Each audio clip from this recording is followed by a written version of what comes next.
Hello everybody, Robin here, back with another video for you. And today I'm not going to review books or talk about books I'm going to read. I'm going to talk about books I haven't read.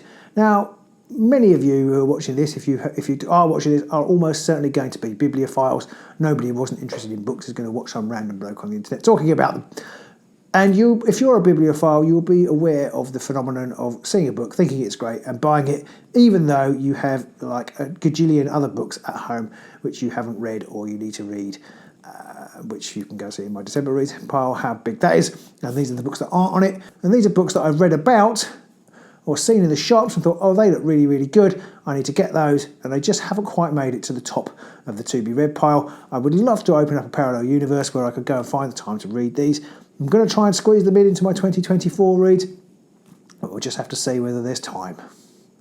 So let's have a look at what the books are. So first up is Anthem by Noah Hawley. Noah Hawley wrote the amazing Good Father, which was one of my favourite books of whenever that came out years ago, but it really cut me to the quick, and I really, really enjoyed it. He also wrote a book about Before the Fall, which was to do with the plane crash. This one is to do with a cultist, taking cultists in America, and I loved his books. I love his writing style. He also writes movies and things, a TV series. Noah Hawley, really, really great author. I must catch up with this. I did actually start to read this, and then I had to review so that I was going on holiday, and it's quite a heavy read, so I didn't particularly want to dig deep on holiday. So I need to pick that back up. So that's Anthem by Noah Hawley. Next up is The Candy House by Jennifer Egan. I really loved The Visit from the Goon Squad. I thought that was brilliant. I read a couple of others and I really enjoyed those too.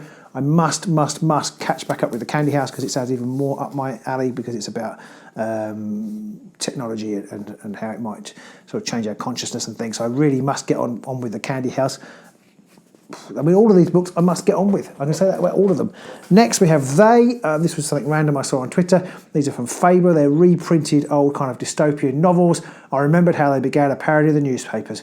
No one wrote about them now.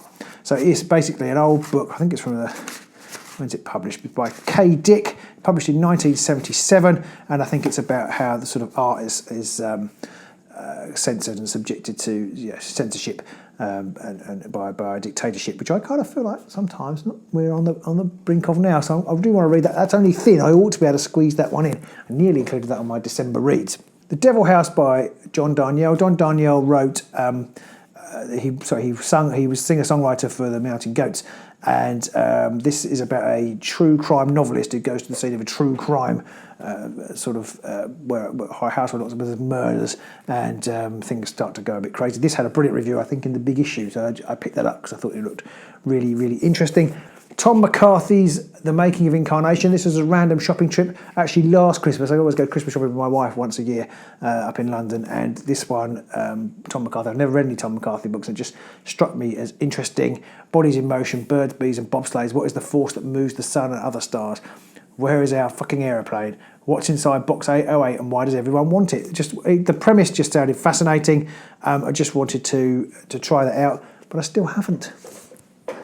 Meet Me in Another Life by Katrina Sylvie. This book is a little bit Time Traveller's Wife, I believe. I love that book. I haven't read it for a really long time. But basically, there's under a ruined clock tower, Thorin and Santi are about to meet for the very first time again. Their connection is instant. They feel like they've known each other forever. Maybe they have. So I really want to try that one out. And I really love the cover. I heard loads of really great things about it. So that's on the list. Keeping that list going, we've got Time Shelter, which I think ended up winning the International Man Booker. This is a book about memory and kind of nostalgia. I think it's probably going to be quite dense, which is why I haven't quite managed to start it yet. So in Time Shelter, an enigmatic flaneur named Goldstein opens a clinic for the past that offers a promising treatment for Alzheimer's sufferers. Each floor reproduces a decade in minute detail, transporting patients back in time. But as rooms become more convincing, an increasing number of healthy people seek out the clinic as a time shelter, hoping to escape from the horrors of our present, a development that results in an unexpected conundrum when the past begins to invade the present. I really, really must read this because it sounds fascinating. It's written by a Bulgarian author. It's obviously got a dystopian feel, but I also feel like it's probably got a feel of kind of feel like bearing down on us at the moment is this sort of horrible culture war kind of, and we kind of all feel like we need an escape. So I kind of really want to read Time Shifter and see what that has to say about that. Finally, another dystopia. I do like my dystopias, but maybe I like buying them and not so much reading because they're a bit depressing. This one was, I think it won the Orwell Prize. It's called Appliance by J.O. Morgan. It's a tale of new technology. Again, you see, I'm a sucker for books about new technology. An alternative history that folds over many decades. It's a fable told through a constantly shifting cast of characters, all drawn into the world of a machine that slowly alters every life it touches. And again, I feel like we're living with that now, especially on the verge of AI as well. So that's Appliance by J.O. Morgan. Another slender one. Maybe I could slide that into January without too much difficulty. But yeah, so that's my pile of books, and the pile goes beyond that too. But that's my pile of books that I haven't read. Do let me know if you've read any of them. Let me know which one I should definitely pick up and read if you have read any of them.